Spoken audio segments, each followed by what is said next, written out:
ఆంధ్రప్రదేశ్లో మొదటిసారి అసెంబ్లీ సమావేశాలు జరుగుతుంటే వాటిని ఎగ్గొట్టి మరీ జగన్మోహన్ రెడ్డి ఈ నెల 24న ఢిల్లీలో పార్లమెంటు ముందు దీక్ష చేయబోతున్నాను అంటూ ఒక ప్రకటన అయితే ఇచ్చారు. మరి ఈ ప్రకటన వచ్చిన నేపథ్యంలో ఆయన చెల్లెలు షర్మిలనే మొదటిసారిగా స్పందించడం అయితే జరిగింది. అయితే గతంలో వివేక హత్య జరిగినప్పుడు మరి ఆయన ఎందుకు ఢిల్లీలో దీక్ష చేయలేదు, ఇప్పుడు దీక్ష ఎందుకు చేయాల్సి వస్తుంది అని చెప్పి కూడా ఆవిడ అడగడం అయితే జరుగుతుంది. అలాగే దీంతో పాటు జగన్ ఢిల్లీలో దీక్షకు మరొక పెద్ద ప్లాన్ కూడా ఉంది అని చెప్పి వార్తలు అయితే వినిపిస్తూ ఉన్నాయి. మరి ఆ ప్లాన్ ఏంటి, అసలు జగన్మోహన్ రెడ్డి అసలు జాతీయ రాజకీయాలతో సంబంధం లేనటువంటి ఈ విషయాన్ని ఢిల్లీ దగ్గరకు తీసుకెళ్లి ధర్నా చేయాల్సిన అవసరం ఏముంది, ఇలాంటి విషయాలన్నీ కూడా తెలుసుకునే ప్రయత్నం చేద్దాం. మనతో ఉన్నారు senior political analyst KVV Prasad గారు.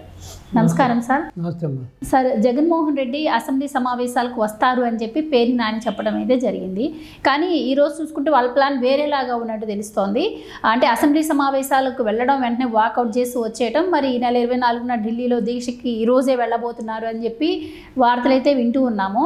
దీనిపై వాళ్ళ చెల్లెలు షర్మిల గారు అయితే స్పందించి ఆవిడ మాట్లాడటం అయితే జరిగింది. సో మీరేం చెప్తారు సార్? అంటే ఈ ఢిల్లీలో దీక్ష వెనుక జగన్మోహన్ రెడ్డి మరో ప్లాన్ కూడా ఉంది అంటున్నారు. ఆ ప్లాన్ ఏమై ఉంటుందంటారు, మీరేం చెప్తారు? ఇప్పుడు ఒకటమ్మా, ఏదైతే ఇప్పుడు దీక్ష చేయాలనుకుంటున్నాడు ఆయన, ఇప్పుడు ఎన్నో అబద్ధాలు, అసత్య ప్రచారాలు, ఆలింగనాలు, హగ్గులు, ముద్దులు పెట్టి రాష్ట్రం అధికారంలోకి వచ్చాడు. అధికారంలోకి వచ్చిన తర్వాత నేను వస్తే కేంద్ర ప్రభుత్వాన్ని మెడలు వంచి ప్రత్యేక హోదా సాధిస్తానని చెప్పాడు. అది లేదు. ఇటు పోలవరం ఒక జాతీయ హోదా ప్రాజెక్టు కాబట్టి దానికి కావాల్సిన ఫండ్స్ అన్నీ ఇచ్చి త్వరితగతిన ప్రాజెక్టు పూర్తి చేయడానికి ఏ రోజున కృషి చేయలేదు అతను. సో ఉన్నదాన్నే రివర్స్ టెండరింగ్ పేరుతోటి ఏ విధంగా నాశనం చేశాడో చూసాం. అదేవిధంగా ఇటు అమరావతి క్యాపిటల్ని డెవలప్ చేయడానికి ఏ రోజు కృషి చేయలేదు. పైపెచ్చు 3 రాజధానుల పేరుతోటి ఏ విధంగా అమరావతిని భ్రష్టు పట్టించాడు. ఒక వర్గానికి ముద్ర వేసి అమరావతి కాదు అది కమరావతి అని చెప్పి ఏ విధంగా హేళన చేశాడు అన్నది మనం చూసాం. అలాగే మిగతా పెండింగ్ ప్రాజెక్ట్స్ కానీ లేకపోతే ఏ విషయంలో కూడా అతను ఇటు రాష్ట్రానికి కానీ రాష్ట్ర ప్రజలకు సంబంధించిన విషయంలో ఏ రోజునూ ఢిల్లీ వెళ్ళి ఇటువంటి ధర్నాలు చేయలేదు.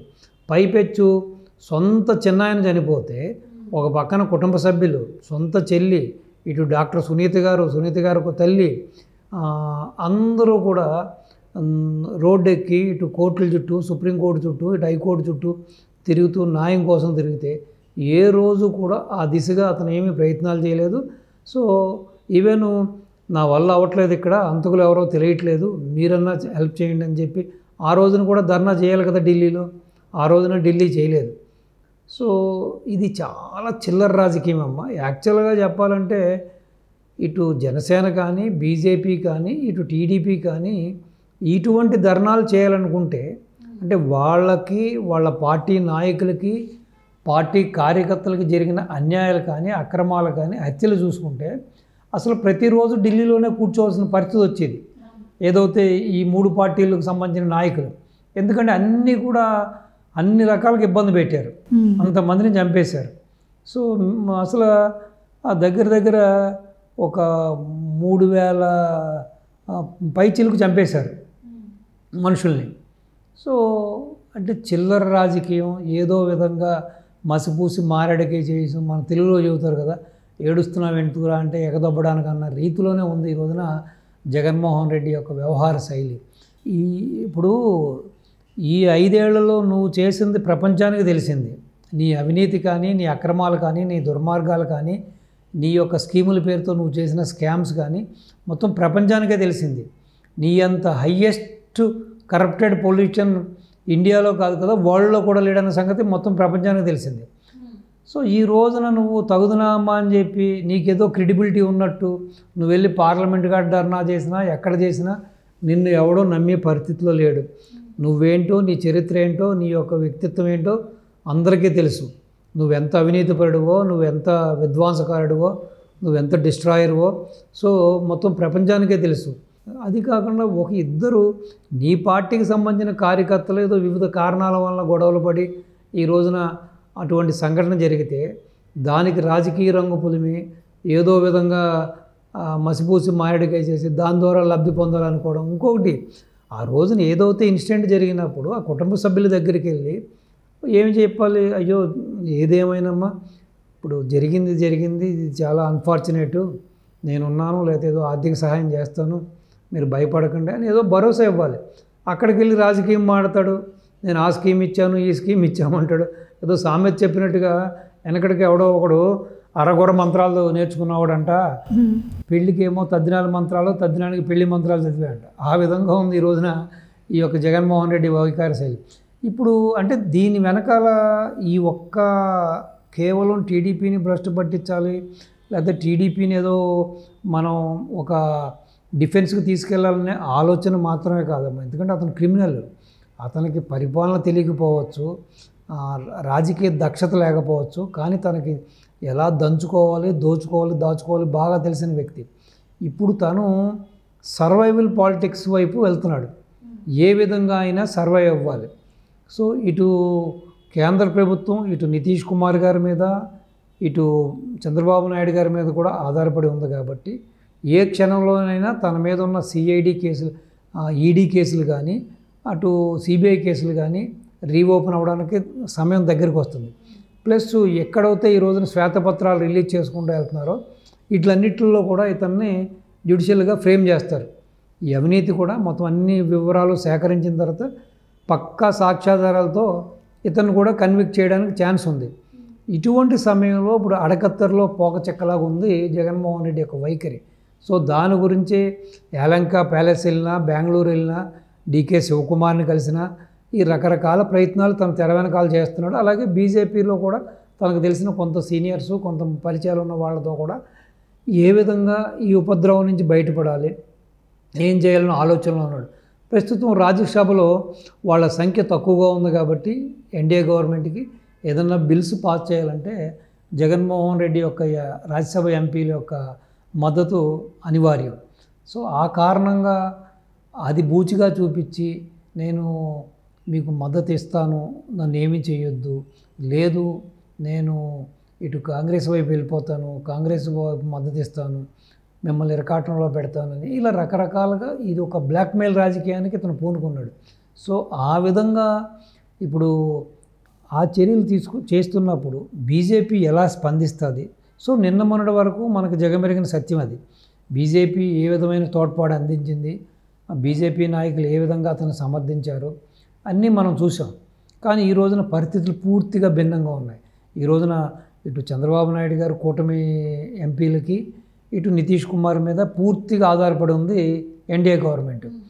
సో ఈ పరిస్థితుల్లో ఈ విధంగా ఇతను ఈ బ్లాక్మెయిల్ రాజకీయాలకు దిగుతుంటే రేపొద్దున బీజేపీ ఏ విధంగా స్పందిస్తుంది, బీజేపీకి నాయకుల వైఖరి ఏ విధంగా ఉంటుంది, సో ఈ యొక్క బీజేపీ అగ్రనాయకత్వం ఎటు మొగ్గు చూపుతుంది అన్నది ఇది.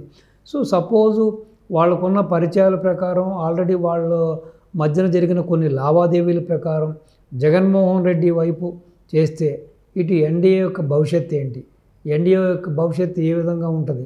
సో లేకపోతే ఇటు నితీష్ కుమార్ కానీ, చంద్రబాబు నాయుడు గారు కానీ కన్నెర చేసిన, లేకపోతే బయటకు వచ్చిన కూటమిలోంచి రేపొద్దున ఎన్డీఏ భవిత కుప్పకూలిపోద్ది. సో ఈ పరిస్థితుల్లో ఇప్పుడు బీజేపీ మీదే అందరి కళ్ళు ఉన్నాయి. జగన్మోహన్ రెడ్డి విషయంలో అందరికీ తెలిసింది, జగమెరిగిన సత్యం. ఏ విధంగా రాష్ట్రాన్ని దోచేశాడు, ఏ విధంగా రాష్ట్రాన్ని భ్రష్టు పట్టించాడు, ఏ విధంగా వ్యవస్థలను పాడు చేశాడు అన్నది అందరికీ తెలిసిందే. సో ఇప్పుడు బీజేపీ ఎటు మొగ్గు చూపుతుంది, బీజేపీ ఏం చేస్తుంది అన్నదే ఇది ఒక పెద్ద క్వశ్చన్ మార్కు. సో డెఫినెట్గా బీజేపీ కూడా ఇనిషియేట్ చేసి, ఎందుకంటే 0.5% లేని బీజేపీ కూడా ఈ రోజున ఇన్ని ఎంపీ సీట్లు, ఇన్ని ఎమ్మెల్యే సీట్లు వచ్చిందంటే, ఈ రోజున కూటమి ప్రభుత్వంలో ఇక్కడ ఉందంటే, ఈ రోజున ఏదైతే ఈ కూటమి ఎంపీల మనుగడతోటి నువ్వు అక్కడ నీ మనుగడ సాగిస్తున్నావో దీని అంతటికీ కారణం బాబుగారి దయాదాక్షిణ్యాలే. సో ఆంధ్ర ప్రజానీకం కూడా బాబుగారిని నమ్మి, బాబుగారి మాట ప్రకారం మీద బీజేపీ మీద ఎంత ద్వేషం ఉన్నా, ఎంత కోపం ఉన్నా కూడా మీ యొక్క ఎంపీలని, మీ ఎమ్మెల్యేలను కూడా గెలిపించడం జరిగింది. అంటే అన్నీ పక్కన పెట్టి మా రాష్ట్ర శ్రేయస్సు, మా శ్రేయస్సే ముఖ్యం కాబట్టి బాబుగారి మాటే మాకు వేదవాక్కు కాబట్టి, సో బాబుగారు చెప్పినట్టుగానే ఇటు జనసేనకి ఓట్లు వేశారు, బీజేపీకి ఓట్లు వేశారు. సో ఇటువంటి పరిస్థితుల్లో ఇంతమంది ప్రజల యొక్క నమ్మకాన్ని వమ్ము చేస్తుందా బీజేపీ, ఎన్డీఏ గవర్నమెంటు, లేదంటే బాబు గారు చెప్పినట్టుగా అతని మీద చర్యలు తీసుకుంటుందా, అతను శిక్షించదా అన్నది మనం వెయిట్ అండ్ చూడాలి. ఏదేమైనా ఇటువంటి వ్యక్తి వలన రాష్ట్రానికి నష్టమే కానీ లాభం లేదు. అధికారం పోయిన తర్వాత కూడా అతను మాట్లాడే తీరు, వ్యవహార శైలి ఎలా ఉందో చూశారు కదా మీరు. సో 5 ఏళ్ళు రాష్ట్రాన్ని దోచుకు తిన్నాడు, 5 ఏళ్ళు రాష్ట్రాన్ని సర్వనాశనం చేశాడు. సరే ఏదో ప్రభుత్వం మారింది, వాళ్ళన్నా మంచి చేస్తున్నారు, ఏదో పక్క నుండి సపోర్ట్ చేద్దామనే భావం లేకుండా ఇంకా రాష్ట్రాన్ని, రాష్ట్ర ప్రజల్ని ఇబ్బంది పెట్టాలనే ఆలోచనలో ఉన్నాడు. కాబట్టి ఇప్పుడు మాట్లాడితే నరేంద్ర మోడీ గారు వికసిత్ భారత్ అంటాడు. ఏదో 2047కి నేను ఏదో స్కీమ్ పెట్టుకున్నాను, ఆ రూపంలో వికసిత్ భారత్గా దీన్ని రూపుదిద్దాలని చెప్పి ఆ చర్యగా మేము చర్యలు తీసుకుంటున్నాం. అలాగే ఈరోజు ప్రవేశపెట్టబోయే బడ్జెట్ కూడా ఆ వికసిత్ భారత్కి ఇది ఒక పునాది అని చెబుతున్నాడు. మరి గౌరవ ప్రధానమంత్రి గారు, మీకు ఒక విన్నపం, ఈ రోజున మీరు ఏదైతే వికసిత భారత్ అనుకుంటున్నారో, మరి మా యొక్క ఆంధ్ర రాష్ట్రం పూర్తిగా చితికిపోయింది, పూర్తిగా సర్వనాశనం అయిపోయింది. మేము ఇప్పుడు మాదంతా కూడా ఆల్మోస్ట్ అవసాన దశలో ఉంది. మళ్ళీ ఈ రాష్ట్రం గాడిలో పెట్టాలన్నా, ఈ రాష్ట్రం బాగుపడాలన్నా కూడా జగన్మోహన్ రెడ్డి అనే ఒక భూతం మాకు అడ్డంగా నిలుస్తుంది. సో ప్రతి చర్యకి కూడా అడ్డుపడుతున్నాడు, మా యొక్క వేగ నిరోధంగా నిలబడుతున్నాడు. సో ఇటువంటి వ్యక్తి మీద మీరు చర్యలు తీసుకుని ఇతన్ని కఠినంగా శిక్షించి ఇతన్ని ఏ తిహార్ జైలుకో పంపించి మా రాష్ట్రానికి ఇతని బెడద నుంచి, ఇతని బారి నుంచి మమ్మల్ని రక్షించాలంటే మీరు ఆ ఈడీ కేసులు, ఆ సిబిఐ కేసులు అవన్నీ తిరగతోడవలసిందే, కేసులు రీఓపెన్ చేయవలసిందే. అలాగే ఏదైతే మా రాష్ట్రంలో అన్ని వ్యవస్థల్ని అడ్డం పెట్టుకుని స్కీమ్స్ పేరుతోటి ఎన్ని స్కామ్లు చేశాడో ప్రతిదీ కూడా శ్వేతపత్రాలు మా గౌరవ ముఖ్యమంత్రి గారు రిలీజ్ చేస్తున్నారు. కాబట్టి అట్లలో కూడా అతను కన్విక్టే, అట్లలో కూడా అతను దోషే. ఇటు లిక్కర్లో కానీ, ల్యాండ్లో కానీ, శాండ్లో కానీ, వైన్లో కానీ, మైన్లో కానీ, ఇటు అన్ని రంగాల్లో కూడా అతను అవినీతి ప్రస్ఫుటంగా కనపడుతుంది. కాబట్టి ఇటు ఈ కేసులు, ఆ కేసులు అన్నీ కలిపి సో ఇతను జీవితాంతం బయటకు రాకుండా ఇతను శిక్షించాలని మీ ద్వారా ఇటు ఎన్డీఏ గవర్నమెంట్ కూడా నేను అప్పీల్ చేస్తున్నానమ్మా.